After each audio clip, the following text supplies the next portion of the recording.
hoje, dia 3 de julho de 2024.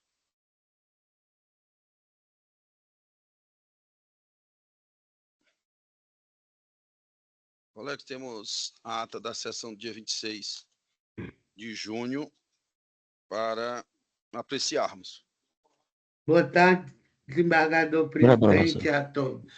Ata. Por hora, eu estou sem câmera esperando. ATI, mas estou ouvindo a todos.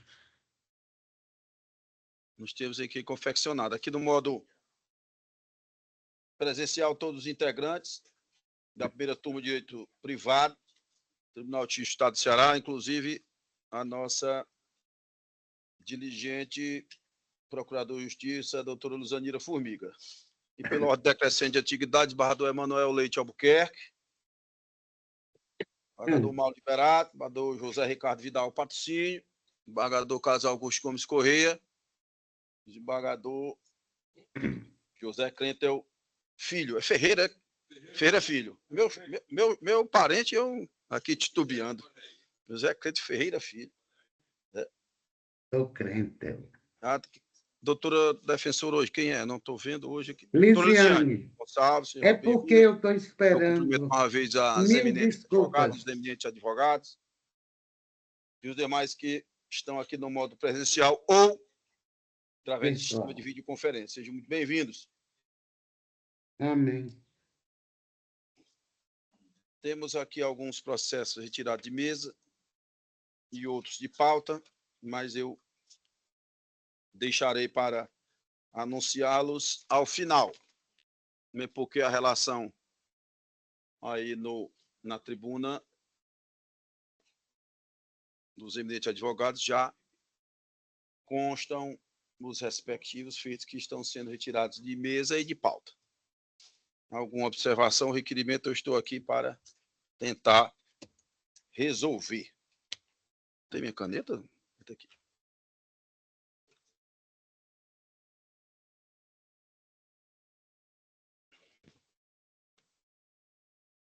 Passando aqui de logo para os feitos que contém sustentação oral, eu chamo a julgamento a apelação civil de Fortaleza.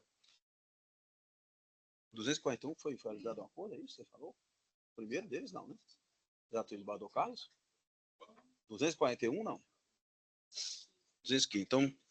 Então chama a julgamento a apelação civil de Fortaleza. Figura como apelante e também apelada a Companhia Energética do Ceará, Enel. E apelante apelada Iracema Empreendimentos Turísticos Limitada. Relator de Bador Carlos Augusto Gomes Correia.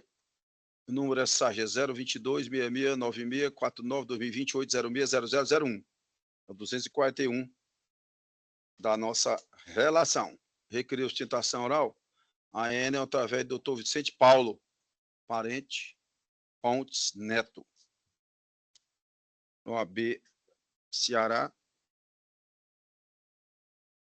37.593.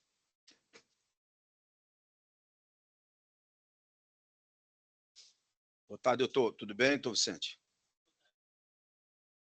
OAB do senhor confere 37.593? Confere, excelência.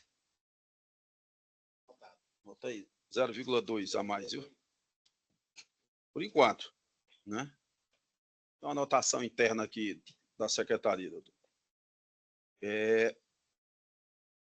Doutor Vicente, Vossa Excelência pode passar direto para a sustentação oral?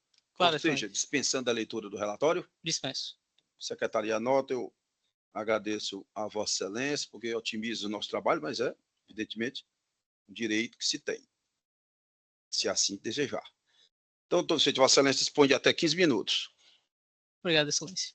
Cumprimento a todos em nome do desembargador presidente. Vou tentar ser bem breve, caso não tem muito segredo. É um caso que se trata de revisão de contrato de fornecimento de energia elétrica do período da pandemia, né?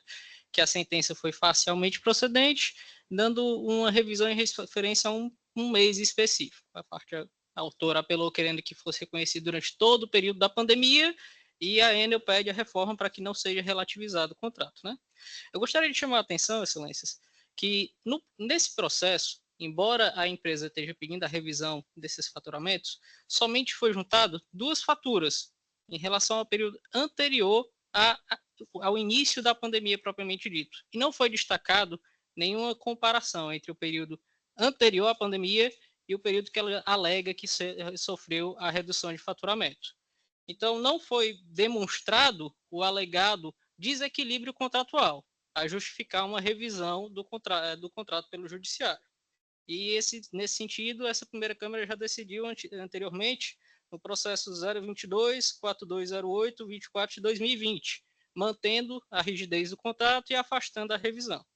Então, tentando ser realmente muito sucinto, era só pedir, o objetivo da Enel é que se mantenha a rigidez do contrato, afastando a revisão, porque não foi demonstrado o desequilíbrio contratual.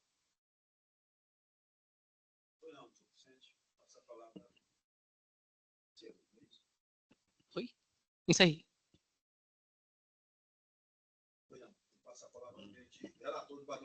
Boa tarde, senhor presidente. Boa tarde, eminentes pares. Boa tarde, doutor Vicente. Excelência, que é aquela questão da demanda, né? A gente demanda contratada e demanda consumida, entendeu? E eu estou dando provimento ao recurso tão somente para que se conheça realmente um mês, do dia 22/5 ao dia 22/6. Entendeu? Devidamente provado nos autos ao contrário, tanto que o pedido foi parcialmente procedente, que a parte queria a revisão de todo o contrato, e não foi possível. E eu estou também dando provimento a fim de que se conheça, se conceda o CDC, né, o Código do Consumidor, ao apelante Iracema Empreendimentos Turísticos. Né? Então, somente isso, confirmando a sentença e afastando, e aplicando o Código do Consumidor, que o juiz afastou. É o voto. Vossa Excelência está afastando a demanda contratada pela efetivamente consumida. Isso. É porque ele comprovou apenas um mês, entendeu? Ele está querendo de todo o período, né? Eu estou confirmando a sentença, que também tem um apelo dele, né? Confirmando a sentença apenas de um mês, de maio a junho de 2020. E reconhecendo a aplicabilidade do CDC. Padre Crento. Acompanho o voto do eminente relator, senhor presidente. Pagador Emanuel. Senhor presidente, Sua Excelência apenas encaixou aí, né? Enquadrou a questão do espaço temporal. Né? Eu não sei como é que, se vocês me permitirem, não. Eu não sei como é que está agora o entendimento da nossa Câmara. Não é? Porque, com relação aqui.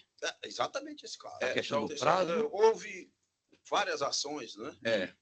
Várias ações. Eu me recordo que são centenas, milhares de processos, mas esses feitos nós tivemos, realizamos um intenso debate aqui. Eu me recordo bem que eu e o desembargador José Ricardo Vidal Patrocínio, nós apresentamos votos diferentes do eminente relator, do desembargador Carlos, pelo menos nos casos examinados. Me recordo também, para ser mais preciso. Em relação ao prazo, é isso? Não, não. Com relação à demanda contratada. Senhores, se permita só um adendo. Esse é um fato que nós, claro, estou falando de renda pública, né? Nós nos debatemos muito e chegou até o STJ, esse tema de demanda contratada e demanda consumida, em que a parte ela queria que o ICMS incidisse sobre a demanda efetivamente consumida e não contratada. Né? Não é o caso. E o próprio... Não, eu estou lhe falando... Mas aqui é outro. Mas o nosso entendimento, pelo menos eu... Não, deixa eu então vamos lá, o relator. Claro, certo. Entendeu? Então, porque aqui trata de demanda contratada, né? Assim, se eu concluir, o desembargador, me lembro, o desembargador Heráclito Vieira de Souza Neto, nosso atual vice-presidente, ele tinha um entendimento diverso. Ele decidia, entendia que, nesses casos, devido à pandemia da Covid-19, né, havia um desequilíbrio contratual e ele entendia que existia uma onerosidade excessiva a justificar, naquele momento, não é, para ser direto ao ponto, linguagem direta de Bardoso Ricardo e do povo, ele entendia que haveria necessidade de uma alteração contratual, ou seja, Bem, o judiciário, certo. não, o Bardô era se Certo. miscuísse, o judiciário se miscuísse no contrato para dizer, olha, aqui não vai pagar pela demanda contratada, mas sim pela Pela demanda consumida. efetivamente consumida.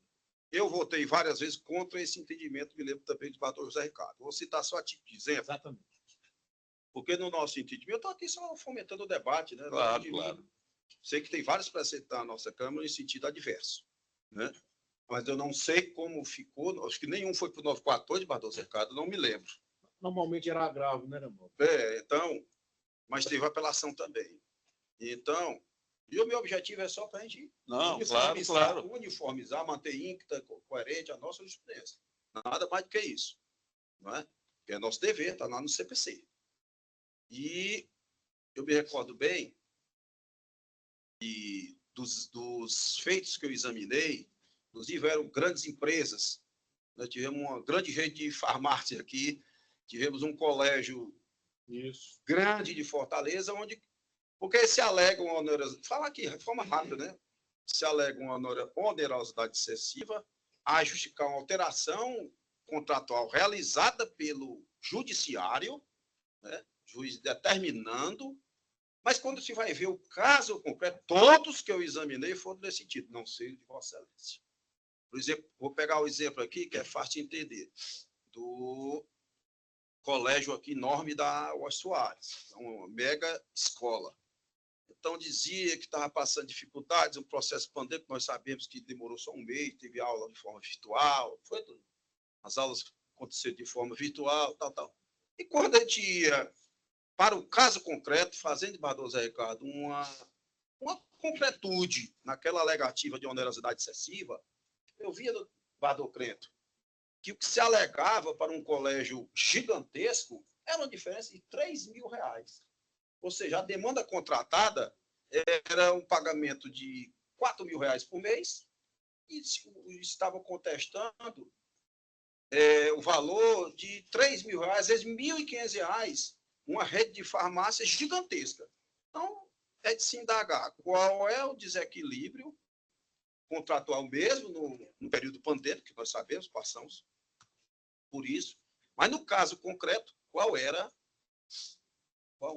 a prova que se tinha efetiva. Eu entendi assim, de Bardoso Ricardo, me lembro bem. Eu acho que de Bardoso Emanuel, não sei. Inclusive, nós já votamos várias vezes. Várias vezes, no sentido de que naquele caso concreto, os que eu peguei, sempre reiterando, nós não encontrávamos uma justificativa plausível para uma empresa daquele porte alegar um desequilíbrio contratual acentuado para justificar que o judiciário fosse lá. Não é assim, é de outra forma.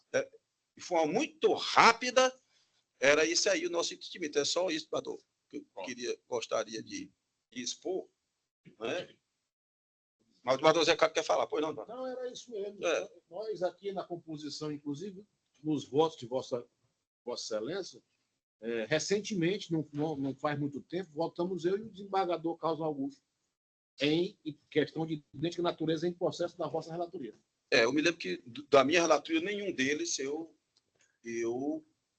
deferi essa alteração. Pois não, Bador? Emanuel Leite Albuquerque. Eu voto no processo de Vossa Excelência, né, do Bardo Ricardo. Agora há pouco, acho que eu passei uns 2 ou 3. Tudo a compulsão da turma. Uns 2 ou 3 meses ou 4 meses, mas não lembro que eu tenha votado nenhum processo dessa natureza. Porque nos meus votavam o Carlos Augusto e o Raimundo Nonato. Eu sempre entendi que quando tivesse a motivação, tinha que ser cobrada apenas a demanda efetivamente consumida. Então, E não a contratada. E não a contratada. Mas Vossa Excelência está falando que já tornou-se jurisprudência da Câmara? Não. Assim, o entendimento da Câmara, ou o entendimento de Vossa Excelência? Porque faz tempo que eu não trago a julgamento nenhum feito desse. Mas, isso é o que eu disse. Olha, eu sei que, de forma diferente, eu e o desembargador José Ricardo decidimos várias vezes. Isso. Agora, Eu não sei o que prevalece hoje, é que não sei, teríamos que fazer um estudo. Né, para verificar. E também eu tenho dúvida se nós fomos para o 942. Se for, Não como. vamos não? E se fosse, você me curvava o Não, não, entendimento aí eu do acho colegiado sem nenhum Nunca problema. fomos. Não é? Mas o meu conhecimento, desde quando surgiu aí esse tipo de demanda, era sempre definido pela demanda efetivamente consumida. Pelo meu entendimento, meu pensamento. Mas Vossa Excelência vai retirar de mesa Não, para não, não, analisar? vou botar aqui. Não, Excelência, vou botar aqui. Excelência, Então eu vou pedir vista.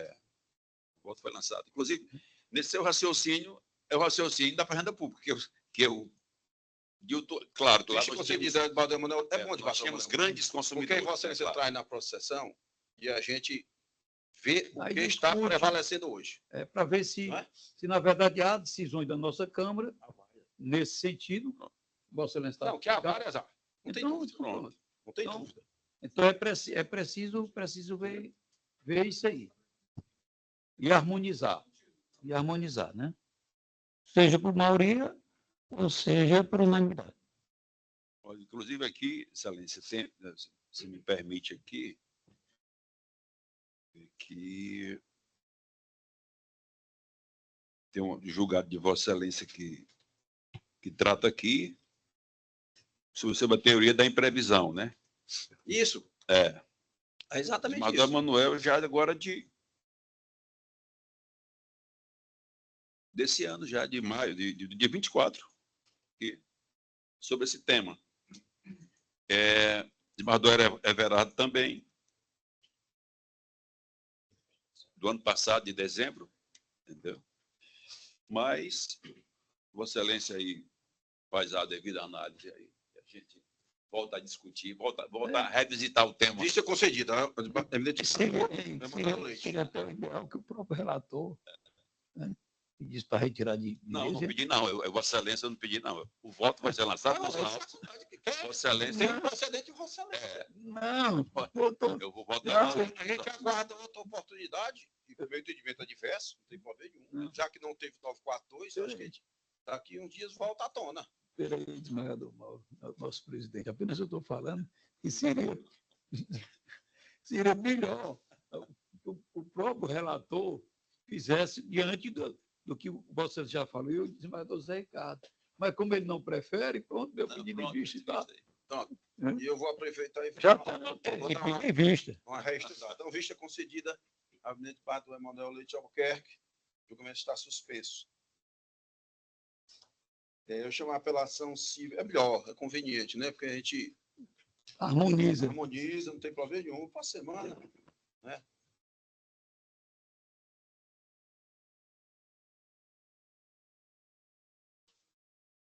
Tá certo. Só um adendo, presidente. Inclusive, tratando-se de fazenda pública, né, a gente pode até alegar que não é, o caso é diferente. Não, o caso é demanda contratada e consumida. A Quem foi questão... que decidiu o STJ, à época, vários julgados, a gente mandava em cima da contratada. da contratada, né? Não, em cima da consumida. Da consumida. Era. Sim. Era. Não, eu É, sei, tributo. eu entendo. É. Mas não deixa de... Eu entendo que não deixa de ser contrato também. Entendeu? Mas tem um pedido. É só um mês. Consumida? Não, é só um mês. É demanda contratada. É só um mês que ele... Quais são os valores deste, Vossa Excelência? Quais são os valores do anterior? Então, o objeto é apenas com relação ao período. Um mês somente. O objeto da...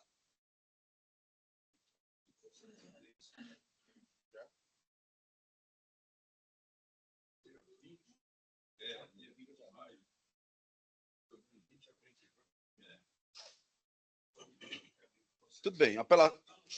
Chama a julgamento da apelação civil de Fortaleza. Apelante e apelada a Rili, Ramos, Moura e outros. Apelante e apelada Companhia Energética do Ceará, Enel. Relatoria de Bador Crentel. Número é SAI 022-5463-17-2028-06-0001. É 273. Requeriu citação oral, mais uma vez, a Enel. Através do Dr. Vicente, que já está aqui a posto. Dr. Vicente, podemos passar direto mais uma vez a sustentação oral? Para excelência. Sim? Podemos. Então, passa a palavra a Vossa Excelência. Novamente cumprimento a todos. Excelência, esse caso ele é um pouco mais complexo do que o anterior, na minha opinião, porque ele envolve um acidente com vítima fatal, né? No local onde existia esse poste, tinha a casa do senhor Arril, que a Enel já possuía uma rede elétrica de alta tensão estabelecida naquele local desde o ano de 2013. Quando foi por volta de 2015, como tem as fotos que comprovam nos autos, o senhor Arril começou a elevar a casa dele, construiu um primeiro e um segundo pavimento. Nesse período, a Enel fez contato com ele, foi autorizada a colocar um poste na região que era em frente à casa dele e começou os procedimentos necessários para autorização junto à prefeitura da instalação do poste, né? Ocorre que, em paralelo, o senhor Arril continuou a elevar o imóvel dele. Em 2016, ele tinha construído o segundo pavimento, iniciado o terceiro, a Enel fez a instalação do poste, e no mês de abril de 2017, conforme mostram as fotos que estão nos autos, a Enel havia feito a instalação do poste e o senhor Arril havia iniciado e estava construindo o quarto pavimento daquele imóvel, certo? Sucede que, em virtude dele ter feito esse aumento acima do que estava inicialmente, quando foi feito o procedimento de aprovação da Enel na instalação do poste, e ele não ter obtido as concessões junto à prefeitura, o poste e a residência, a fachada da residência, acabaram ficando muito próximos. A elevação do imóvel que ele fez aproximou ele a uma distância menor do que 3 metros, que é o que é previsto na regra ABNT 5422. Mas naquele momento, a Enel já havia feito a instalação do poste, enquanto ele estava fazendo a elevação ainda do prédio, né, vou chamar, de onde era a residência dele, que ele mora com a família dele, né? E, em virtude dessa construção irregular que ele fez, acabou se aproximando da rede elétrica, ficando numa distância curta, e ele, em uma outra obra que ele foi pintar a parte exterior do prédio, desceu com a escadazinha de metal, acabou se aproximando ainda mais, porque ele estava da parte externa do prédio, e veio a sofrer o choque, que alguns dias depois causou o óbito dele, né? Então, aqui a questão é uma fatalidade, é uma tristeza, mas é muito em relação à responsabilidade. Porque quando da instalação do poste, feita pela Enel, ela tinha mantido a distância necessária em relação à fachada do prédio. Mas como o senhor Arril, imagina até que ele trabalhasse como servente, que ele mesmo estava fazendo as obras, né? Ele acabou continuando a construção e ele não tinha esse conhecimento técnico, mas o poste já estava lá. Acabou aproximando demais da rede elétrica de alta tensão, rede essa que já existia desde 2013, provocou o acidente que acabou vitimando a ele mesmo, né? Então, o que a gente busca que seja reconhecido é que, no caso, o acidente, infelizmente, ele decorreu de culpa exclusiva da própria vítima. Tanto é que no ano de 2018, enquanto ele fazia uma outra obra no quarto pavimento, ele já tinha sofrido uma leve queimadura em relação também ao choque, quando fazia uma outra obra do quarto pavimento. Ele chegou a abrir um pedido de solicitação de mudança de poste, mas antes de ter alguma decisão sobre essa mudança de localização do poste, ele veio a sofrer um acidente fatal. No processo foi deferido um liminar, o poste hoje em dia foi removido do local, mas na época do acidente, quando o senhor Arril levantou o quarto pavimento, que foi onde ele sofreu o acidente, o poste da Enel já estava instalado, sendo então um caso notório de culpa exclusiva da vítima. Em virtude disso, a Enel pede para que seja reformada a sentença e reconhecida sua ausência de responsabilidade, ou, argumentando tanto, que seja minorado os danos morais que foram condenados em face da Enel, em virtude do valor que foi condenado aqui de R$200 mil. É o que se pede, excelência. Então, doutor Vicente, eu passar a palavra ao ministro relator, desembargador Crento, proferir o voto. Obrigado, senhor presidente. Eu vou ler a ementa e mais alguma consideração que tiver nesse sentido. Constitucional civil e processual civil, apelações, ação de reparação por danos morais.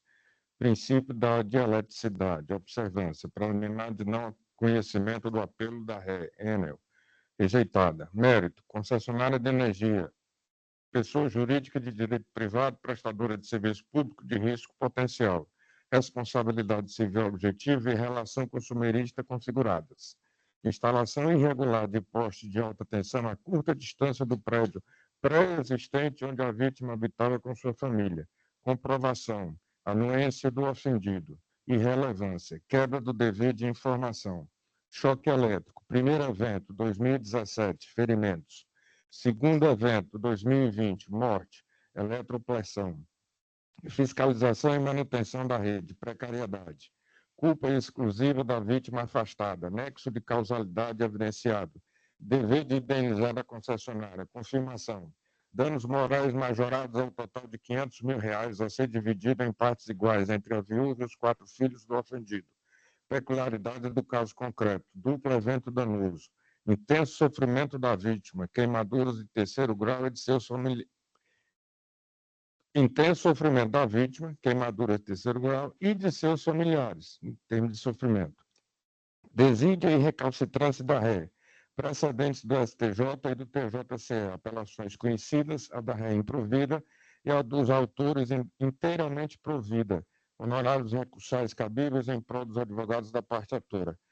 Eu devo salientar, Excelência, que esse caso aqui é bem peculiar, chamou mais ainda a minha atenção do que o normal, pelo fato de que, antes da morte da pessoa, essa própria pessoa, a vítima, já tinha sido,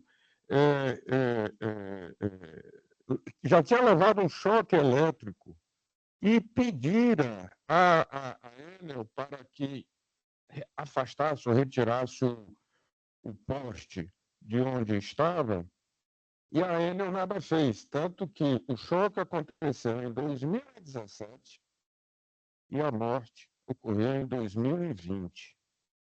Além do mais, há uma decisão do juiz do 1º grau determinando a retirada do poste, e a Enel simplesmente demorou a cumprir tal decisão. Então, eu acho que nesse caso aqui, a majoração ela é mais do que justificada por esses aspectos. Inclusive, eu trago aqui decisões não só do STJ, mas do nosso próprio tribunal, e, se eu não me engano, tem um da relatoria do eminente desembargador José Ricardo, em que também coloca, se eu não me engano, algo em torno de R$500 mil, alguma coisa assim. Estou procurando aqui para ver se eu encontro. E a questão de que é proporcional tanto a capacidade da Enel de pagar, porque ela se auto-intitula, e eu fiz questão de trazer aqui, copiar e colar da própria página dela, onde ela diz que é uma empresa multinacional, um dos principais players integrados dos mercados globais de energia e gás. Estamos presentes em 30 países, espalhados por 5 continentes, etc., etc., etc., significando a capacidade de ela ser penalizada com esse valor, que eu acho que é razoável para o aspecto educativo e sentir efetivamente de que precisa mudar o seu comportamento, principalmente a questão de cumprir decisão judicial e não ficar tergiversando como aconteceu nos autos. Então, senhor presidente, eu entendo nesse sentido, eu peço venha ao nobre advogado que aqui defendeu muito bem o seu posicionamento para proferir um voto nesse sentido. Se precisar, eu leio ainda mais alguma coisa aqui, constante aqui do meu voto, senhor presidente. Só para encerrar, eu já falei, apelações conhecidas, apelo da ré improvida, apelo dos autores integralmente providos. É como eu voto, senhor presidente. Pois não, Bador Preto e Bador Manuel. Pois não, senhor presidente. Parabenizo todo advogado por sustentação oral. Estamos diante aqui de de uma responsabilidade objetiva em ré ipsa, né? Independe de culpa, o dano existe, o objeto é ilícito, e a relação de causalidade ela é bem manifesta aqui. Então, comunguei com o entendimento de Sua Excelência, o relator, de que a responsabilidade aqui é exclusivamente da concessionária, né? Já existiam relatos, né, de queimaduras, inclusive de terceiro grau. E, para ser bem objetivo, até porque nós temos outras sustentações orais, viu? O valor está de bom tamanho, né?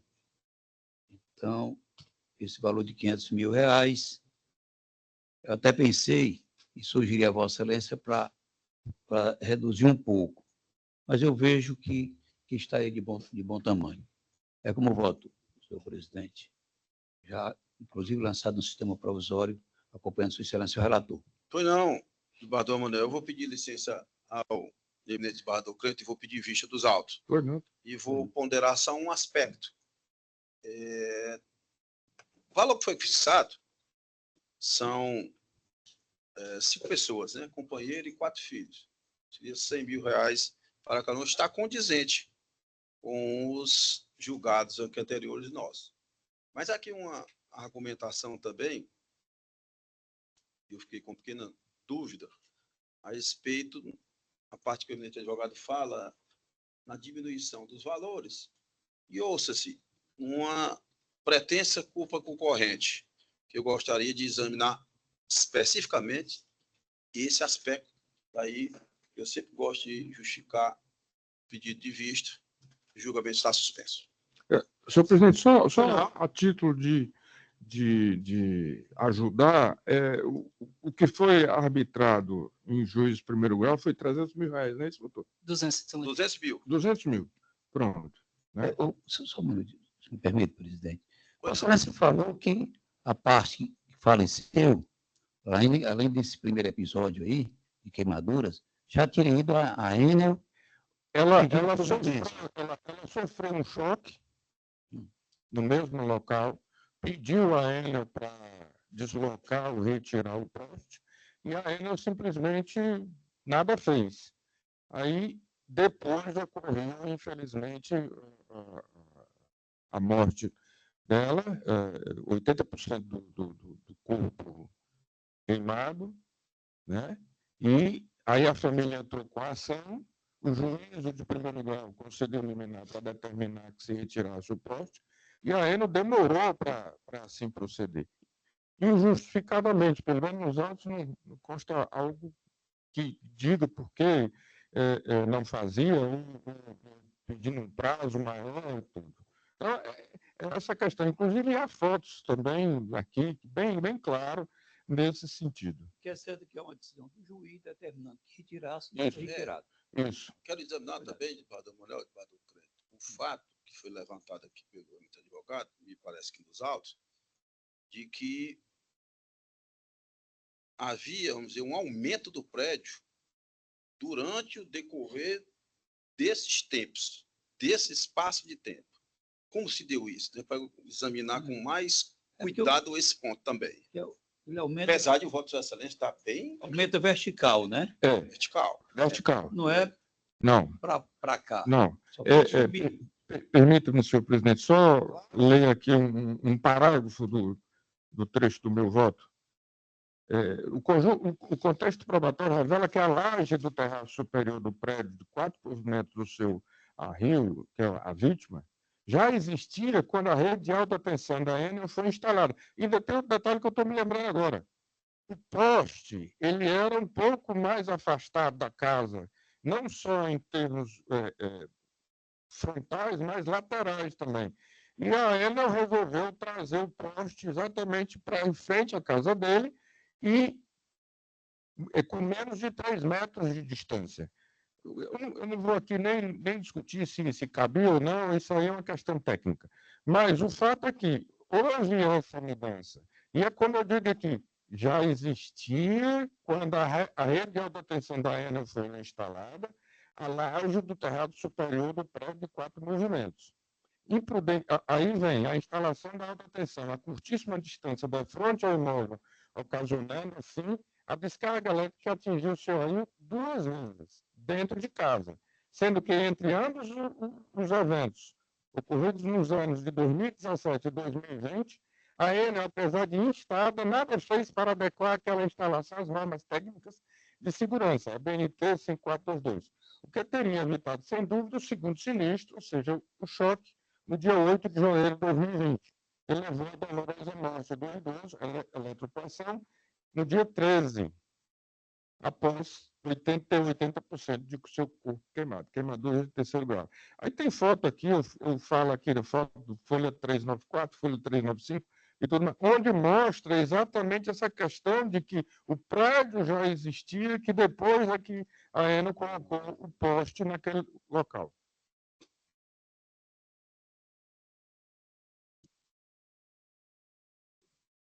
Obrigado, Bador Cleide, pelos esclarecimentos. Então, julgamento suspenso. Obrigado, Excelência. Eu chamo a julgamento, chamo a julgamento o agravo interno civil de Fortaleza. Agravante Banco Sistema S.A., agravada Inave S.A., Indústria da Navegação, agravada Antônio Gil Fernandes Bezerra, agravada Elisa Maria Gradivol Bezerra, é de minha relatoria, número SAG 06307 5608 2017 806 0000 barra 50.001. É o 251, colegas.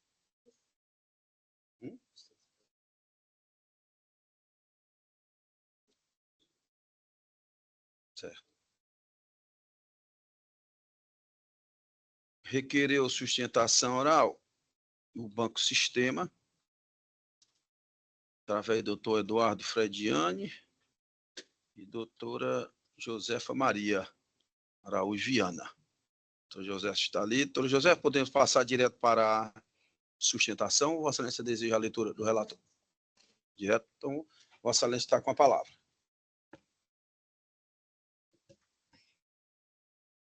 Obrigada.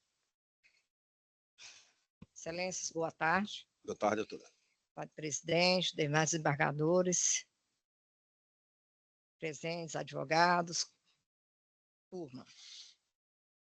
Verso presente, processo, acerca de uma execução promovida contra a empresa Inave, Indústria de Navegação, onde na contestação a mesma alegou a prescrição intercorrente. Em primeira instância, a prescrição intercorrente foi negada. A parte contrária entrou com um agravo de instrumento e, em decisão monocrática, Vossa Excelência, senhor presidente, entendeu que havia sido ocorrido a prescrição intercorrente. Não satisfeita com a referida decisão, o banco entrou com um agravo interno e, em razão desta forma, estamos aqui a discutir essa questão. Revendo o processo, excelências, verifica-se que houve alguns equívocos na decisão monocrática que necessitam ser esclarecidos para que os equívocos não se perpetuem. E, com grande respeito a Vossa Excelência, eu gostaria de pontuá-los. Primeiramente, Excelência, existem os prazos legais para a contagem inicial de uma prescrição, devidamente esclarecido no Código CPC de 2015, no artigo 791 do CPC de 73. Efetivamente, o banco teve inúmeras dificuldades de localizar bens penhoráveis da Inave, antiga indústria naval do Ceará, muito conhecida desses tribunais. Quem é cearense sabe muito bem o número de processos que essa empresa já passou por aqui, não só aqui, como na Justiça do Trabalho. Portanto, excelências, para que haja efetivamente a contagem do prazo, é necessário que haja regularmente uma ordem legal de notificação, de arquivamento, e mesmo sendo o processo bastante antigo, em momento algum esse processo foi para arquivo.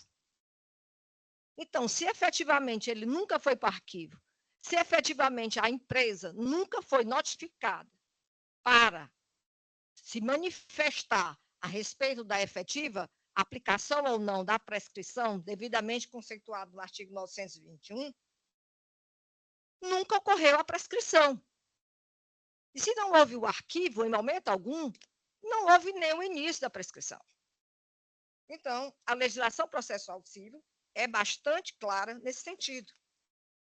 E mais, ainda esclarece que deverá o juiz ouvir obrigatoriamente as partes antes de decretar a prescrição intercorrente e extinguir o processo.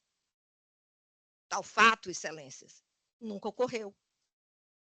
Então, se não houve a notificação, se não houve o início, se não houve a obrigação legal da notificação, não há o que se falar em prescrição intercorrente. 2. Nos autos ainda, que nunca foram arquivados, a agravante entrou em contato, haja visto que foi notificada para pagar as custas do oficial da perícia. Ocorre, excelência, que o banco, nós estamos falando do Banco Merindos, estava em falência, processo falimentar. Como bem sabemos, processo falimentar, existe uma série de regras para se solicitar dinheiro, etc. e tal. Então, ainda no curso da suposta prescrição, o banco se manifestou pedindo para que fosse realizada a perícia através de um oficial de justiça do tribunal, em razão da sua precária situação. O juiz não atendeu. E aí, efetivamente, não ocorreu a perícia. Então, excelências, a parte insistiu, ou seja, se manifestou nos autos. Se havia alguma contagem de prescrição, nesse interim, foi suspenso. Então, como não houve o arquivo, como não houve a notificação efetiva legal, como não houve a oportunização de que, uma vez que o banco estava sobre processo falimentar, durante o processo falimentar, não existe prazo, os prazos ficam suspensos. Então, se há a suspensão desses prazos, conforme determina a lei, não jamais poderia ser aplicada a pena de prescrição.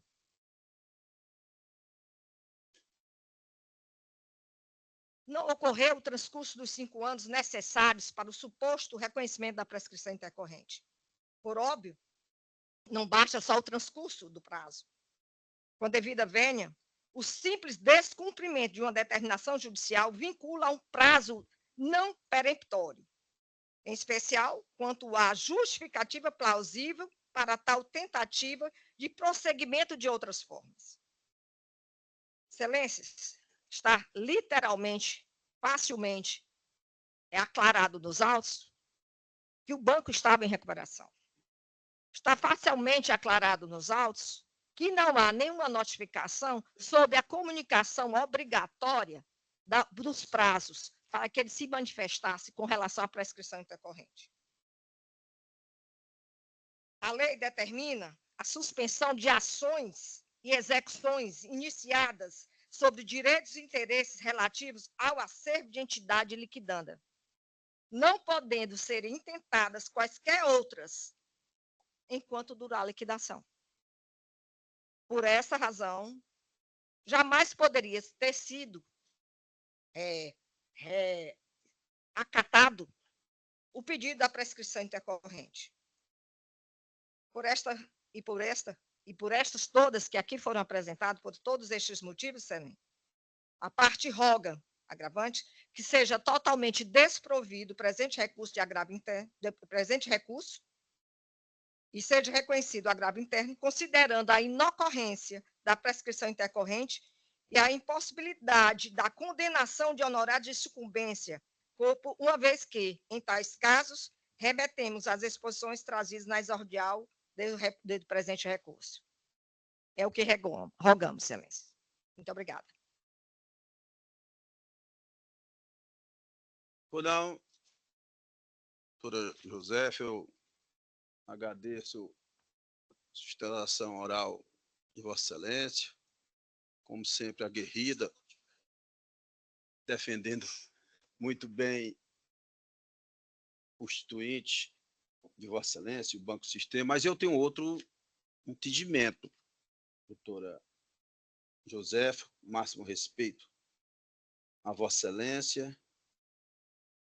Eu vou manter a decisão monocrática por mim prolatada na sua quase total integralidade. Estou fazendo aqui um pequeno ajuste, Barroso Ricardo, com relação ao montante dos honorários que foram fixados na minha decisão monocrática. Mas vou deixar esse aspecto aí para o final. Colegas, eu vejo aqui uma prescrição intercorrente muito cristalina nesses autos, que pesa aí a forte argumentação.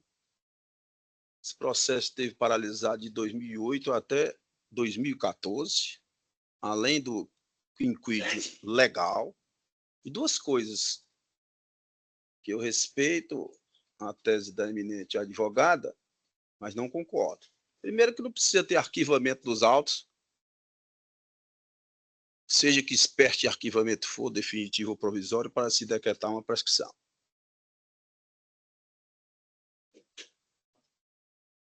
Exatamente. Não há nenhuma lei que determine que só se possa, nem lei, nem doutrina e nem muito menos jurisprudência, que afirme que, para a decretação de uma prescrição, no caso intercorrente, seja pressuposto necessário que o feito esteja em arquivo. Não vejo como, apesar de respeitar o entendimento do banco. E também, colegas, é tanto que na peça escrita, em nenhum momento se alega decisão surpresa, ofensa ao contraditório. Por quê? Porque essa pressão intercorrente, Barroso Ricardo, ela foi levantada em sede de sessão de pré-executividade. E a parte foi, evidentemente, intimada sobre essa inserção. Sobre essa prescrição. Se manifestou. Mas esse aqui é um feito que eu vou pedir licença aos meus eminentes pares, Barrador José Ricardo e Carlos Augusto, para pontuar e ler de Barroso Ricardo. Eu nunca gostei de fazer a leitura integral do voto, mas dessa vez eu fazia aqui a leitura de boa parte, porque tem muitas datas e detalhes, até para eu chegar à conclusão de que, de fato, eu estou convencido da existência da prescrição intercorrente. E aí vou pontuando um fato ou outro, uma argumentação ou outra. De fato, eu, inicialmente, eu havia entendido que essa prescrição ela não estava patenteada, mas reapreciando a matéria, entendi de forma adversa, que é perfeitamente natural, e aí o banco, evidentemente, no seu legítimo direito, trouxe a matéria aqui para discussão no colegiado. Isso que eu falo aqui no voto. Eu digo também, colega Carlos Augusto, que não há nenhuma divergência aqui entre os litigantes sobre o prazo de 5 anos, aplicável à prescrição. Isso aqui não há dúvida. Não é ponto controvertido. Também digo que não é ponto controvertido, que esse feito remonta ao ano de 90 e pouco, foi muito tempo que começou essa execução. Eu também digo que não é ponto controvertido a aplicação da prescrição intercorrente, Barroso Ricardo, sob os auspícios do Código de 1973. Isso é tranquilo também, né? Todos dias nós julgamos isso aqui. Agora, a partir daqui, eu vou pontuar com mais detalhe no voto. Em seguida, fiz essas considerações escritas que eu resumi aqui rapidamente de forma oral. Em seguida, passou-se ao exame detalhado do andamento processual do feito executivo, folhas tais do agravo interno aqui citado, para ao final concluir pela ocorrência de prescrição intercorrente tendo em vista o decurso do prazo superior a 5 anos, após 19 de maio de 2008, sem que o exequente, ora agravante, tenha adotado as providências necessárias ao regular andamento do feito. Em arremate foi dito, aspas, penso que tantos anos aguardando o cumprimento de uma ordem simples de depósitos honorários periciais demonstra a falta de interesse do credor em buscar a concretização de seu crédito. Em épocas, está da minha decisão, atacada. Em épocas de acúmulo processual, exigência de celeridade, parece-me absurdo que o juiz ainda tenha que ficar provocando a parte para movimentar seu processo. Não vislumbro culpa do judiciário ou mesmo dos devedores na inércia processual. O princípio constitucional da duração razoável do processo, como tal, é auto-aplicável e não se faz crível o credor permanecer com um processo latente até o momento que bem entender, sem respeito aos prazos e à segurança jurídica. Continua na decisão atacada. Pertinente ao caso concreto, segue os preços do STJ e dos tribunais práticos, que eu não vou citar. Nesse contexto, devido à inércia do banco exequente em requerer as diligências cabíveis a fim de satisfazer seu crédito, não há dúvida acerca da ocorrência da prescrição intercorrente, logo a extinção do processo à medida que se impõe, folhas tais do agravo interno. Digo eu, adianto que não vejo motivos para me retratar da decisão monocrática que reconhecia a ocorrência de prescrição intercorrente, pelo que passo a reforçá-la. Não há discussão no presente recurso quanto ao prazo prescricional quinquenal, já disse aos eminentes pares, ou a possibilidade de reconhecimento da prescrição intercorrente no período de vigência do CPC de 73, como eu já afirmei. Como destacado na decisão monocrática agravada, a execução foi ajuizada em 23 de maio de 1995 e tramitou regularmente com a citação dos executados, Bador Zé Ricardo e Bador Carlos, indicação de bens e imóveis à penhora, oposição e julgamento de embargos à execução e embargos à penhora. Isso é uma observação importante, Bador Carlos, que houve citação de todos os devedores, então devedores, inclusive, Bador Zé Ricardo, também com penhora sobre bens imóveis. Continua aqui. Após o julgamento dos embargos, o feito executivo retomou seu andamento em 3 de dezembro de 2007, conforme de parte de folhas tais na origem, no qual se nomeou perito para apresentar a proposta de honorários para a apresentação de laudo de avaliação de 4 embarcações, em substituição à penhora de imóveis, a pedido do próprio exequente. Isso vai ter reflexo lá na frente, colegas. Veja bem, havia a apresentação de laudo de avaliação de 4 embarcações em substituição à penhora de imóveis a pedido do próprio exequente. Em 9 de maio de 2008, folhas 255 da execução, foi publicado despacho para manifestação do exequente acerca da proposta de honorários. E, em caso de concordância, efetuar o depósito da quantia de R$2.000, equivalente ao valor de R$500 por cada embarcação. O exequente deixou escoar esse prazo. O exequente, nós sabemos, é o banco, o agravante. O exequente compareceu aos autos em 26 de novembro de 2008, folhas tais da execução, novamente sem realizar o depósito dos honorários periciais para avaliação das embarcações, cuja penhora foi requerida pelo próprio exequente.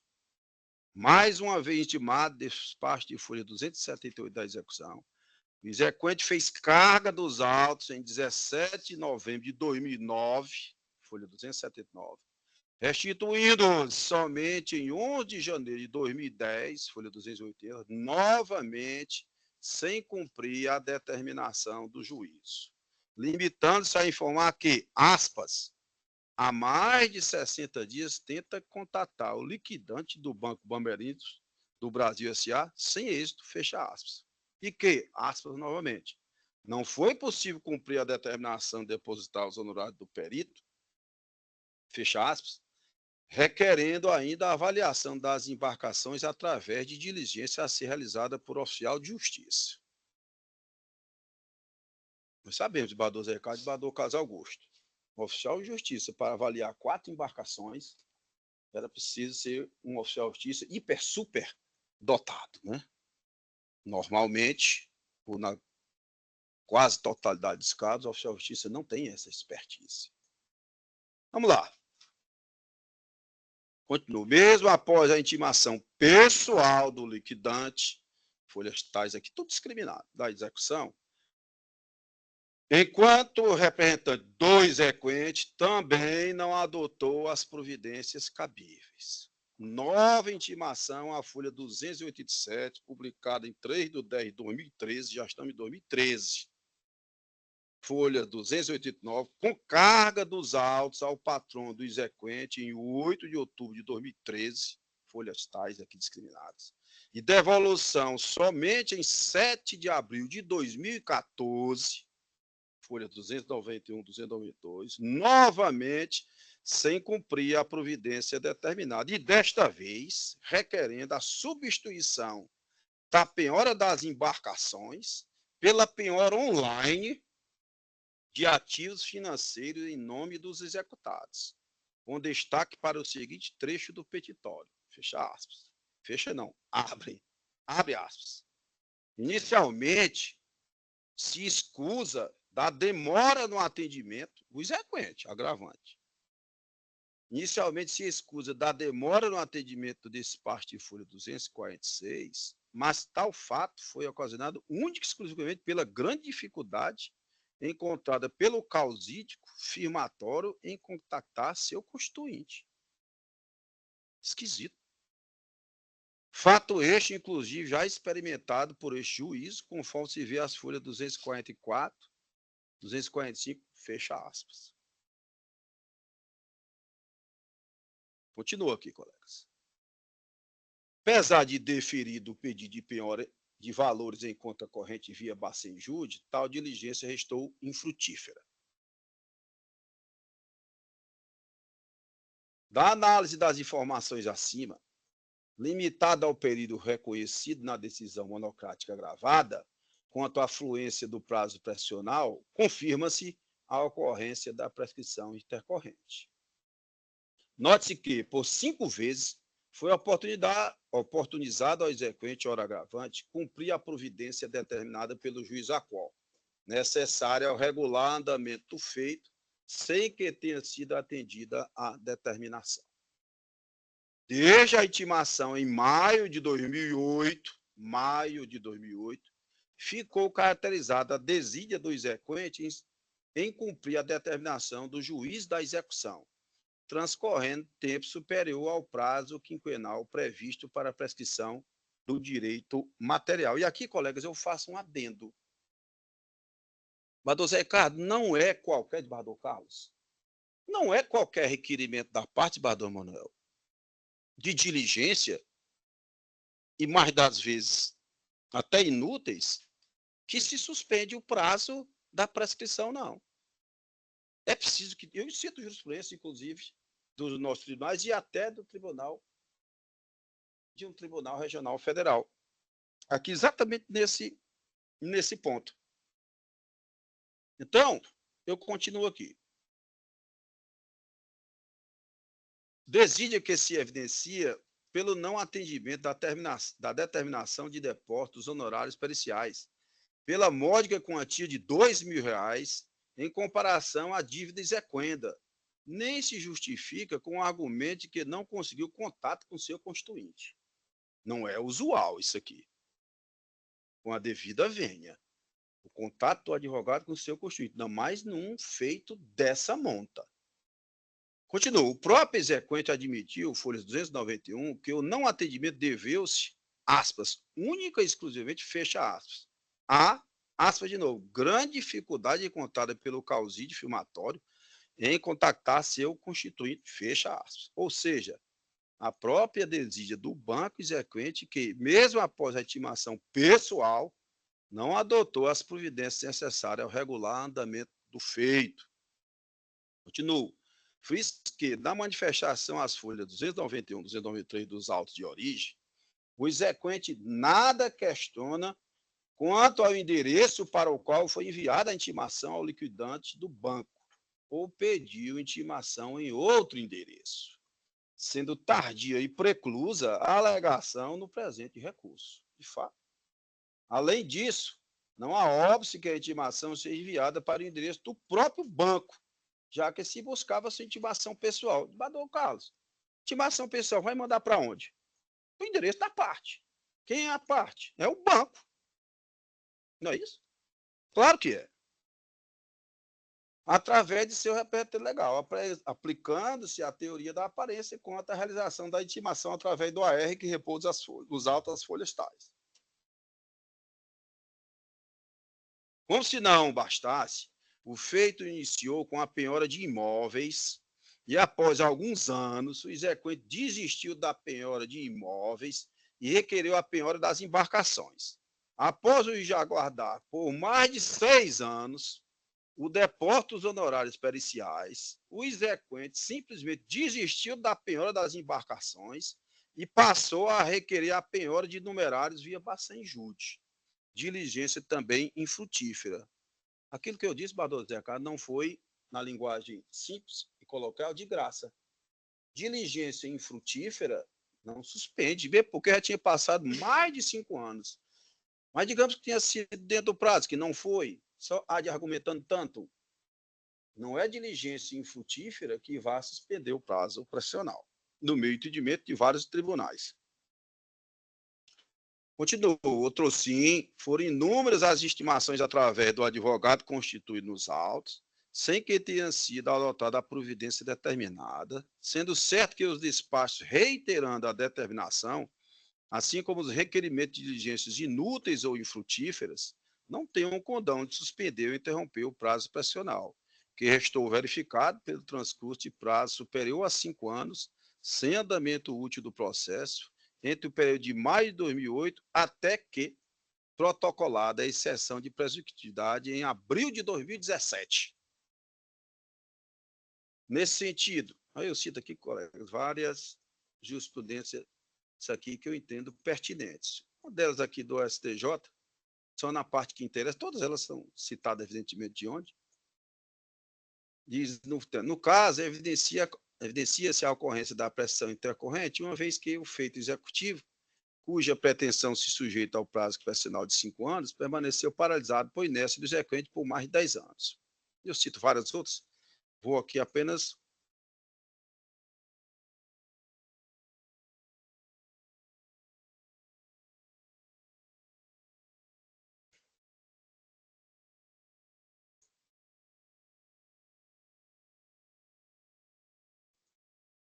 citar, mas eu citei muitas. Essa aqui que eu gostaria de citar, que tem outros do mesmo sentido. Tribunal Regional Federal da 5ª Região. Os requerimentos de diligência infrutíferas não têm um condão de interromper ou suspender a prescrição, sob pena de se perpetuar eternamente o processo, como se o credor tivesse o poder potestativo de, a qualquer tempo, obstaculizar a prescrição com a solicitação de medidas inócuas. Que desbardou, Zé Ricardo, eu reiterei que bastava para o cumprimento daquela decisão o pagamento de honorários, que mesmo levando em consideração o tempo já aqui transcorrido, eram honorários de valores módicos. E os anos se passando, mais de 5 anos, para se efetuar esse simples depósito, e nunca foi feito. Depois do prazo, foi que se resolve requerer, já depois de... Era imóvel, passa para embarcação, agora é Bacen-Jude, no final, com diligência sabidamente inútil, que é tanto que restou infrutífero. Eu cito vários outros estudantes nesse sentido. Digo mais, assim, verificando-se que se decidiu corretamente, coerente com a alegação e jurisprudência atual dos tribunais práticos, razão não há para se retratar quanto ao decisão combatido. Passando ao ponto que eu disse que era importante, a eminente advogada, no seu recurso, e agora aqui da tribuna presencial, pretende aqui a aplicação do artigo 921, parágrafo 5º do CPC, de Bardoso Zé Ricardo, para excluir a condenação aos ônus da sucumbência. Eu, com a devida vênia, também não concordo, Esse dispositivo aqui é um dispositivo específico, eu vou aqui fazer a leitura rápida do mesmo, e alguma jurisprudência. Há essa isenção, digamos assim, colegas, quando, por isso que eu disse que era importante, vereador Zé Ricardo, para o final fazer a conclusão. Aqui houve citação de todos os então devedores, inclusive, vereador Emanuel, com a penhora sobre vários bens. 2 pontos. Houve citação de todos e penhora sobre bens. Esse dispositivo que se pretende isentar o pagamento dos ônus da sucumbência, ouça-se, custas e honorários advocatícios, doutora Zanira, diz respeito por esse dispositivo que é levantado quando não há citação e quando não há bens. Então, facilmente, esse dispositivo não é aplicável aqui ao caso entablado.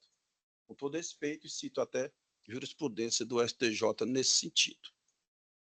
Então, não vejo como deixar de aplicar, como já fiz, os ônus da sucumbência sobre a parte desidiosa. No entanto, como eu falei no começo aqui da minha argumentação, colegas, na minha decisão monocrática eu encontrei um pequeno exagero, uma pequena desproporção. Foi que lá, apesar de ter reconhecido e reconheço mais uma vez a existência da prescrição intercorrente, eu fixei os honorários, eu acho de forma demasiada, desproporcional, em 15%, vereador Zé Ricardo, que até foi a minha proposta original, e aqui, nesse pequeno detalhe, nesse pequeno ponto, eu estou reduzindo de 15% para 10%. Então, colegas, o dispositivo foi lavado da seguinte forma: dispôs com esse pede recurso para dar-lhe parcial provimento, mantendo inalterado o deciso atacado na parte que reconheceu a prescrição intercorrente, com a consequente extinção da ação de execução tal, todavia, readequando a condenação dos honorários, fixando-os em 10% sobre o valor da causa. Desculpe, sobre o valor do proveito econômico obtido e não sobre os 15% que eu havia determinado na monocrática. Esse é o voto, colegas. Vereador Zé Ricardo, como vota Vossa Excelência? Muito obrigado, senhor presidente. Eu quero, em primeiro lugar, cumprimentar a doutora Josefa pela sustentação oral. Mas, senhor presidente, o processo foi muito bem relatado e esmiuçado por Vossa Excelência, e eu creio que Vossa Excelência convenceu não apenas os julgadores dessa turma, como também a toda a audiência que teve o prazer e a satisfação de ouvir o judicioso voto de Vossa Excelência, em que está minudentemente explicado, doutora Josefa, as circunstâncias pelas quais se é reconhecida essa prescrição intercorrente, seja pelos detalhes na evolução e no curso do processo, seja pela aplicação da jurisprudência ao caso concreto, de maneira que, parafraseando aqui o desembargador Leite Albuquerque, não há outro caminho, desembargador, senão acompanhar a conclusão externada por Vossa Excelência, né, e, por sinal, muito bem ponderada até no ajuste que Vossa Excelência fez em relação aos honorários advocatícios. Então, com essas considerações, eu parabenizo Vossa Excelência pelo cuidado, pelo esmero que lhe é peculiar nos julgamentos submetidos à relatoria de Vossa Excelência, e acompanho integralmente a conclusão adotada. É o voto. Obrigado, vereador Zé Ricardo. Vereador Carlos Augusto, como vota Vossa Excelência? Pois não, senhor presidente. Parabenizar a doutora Josefa aí pela combatividade. A única dúvida realmente que eu tinha era sobre, no que se refere aos honorários, né, de 15%, mas Vossa Excelência agora fez a readequação, leio o voto. De fato, eu achei, depois, inteireza, examinando o montante do proveito econômico mais adequado, o mínimo possível aqui. Em outras épocas, nós iríamos até equidade, mas a Câmara já superou, tema 1076, então essa discussão agora não cabe mais. Inclusive, está apenas um adendo aqui no parágrafo 10 do artigo 85, né? Ele trata dos casos de perda do objeto, Os honorários serão devidos por quem deu causa ao processo. É apenas Pois não. Eu creio que futuramente nós vamos, a jurisprudência vai ter Do que, lado da sessão, né? vai ter que ver até que ponto essa interpretação, perda do objeto, ela é uma interpretação bem ampla, não é? Entendeu? Mas acompanha o voto de Vossa Excelência. Pois não, desembargador Carlos, então anuncio o resultado do julgamento. Agravo interno civil conhecido e parcialmente provido nos termos do voto do relator. A decisão é consensual, o julgamento está encerrado. Obrigada e boa tarde. Agradeço a presença de Vossa Excelência. Então, eu chamo a julgamento da apelação civil de Fortaleza. Apelante Ana Tereza Araújo Melo Fiuza. Apelada Maria Aldeide Leite. Relator desembargador Emanuel Leite Albuquerque. Número é SAI 0033-298-35-223-806-0001. Requerer sustentação oral. A apelante Ana Tereza. Através do doutor Bruno Miguel Costa Felisberto.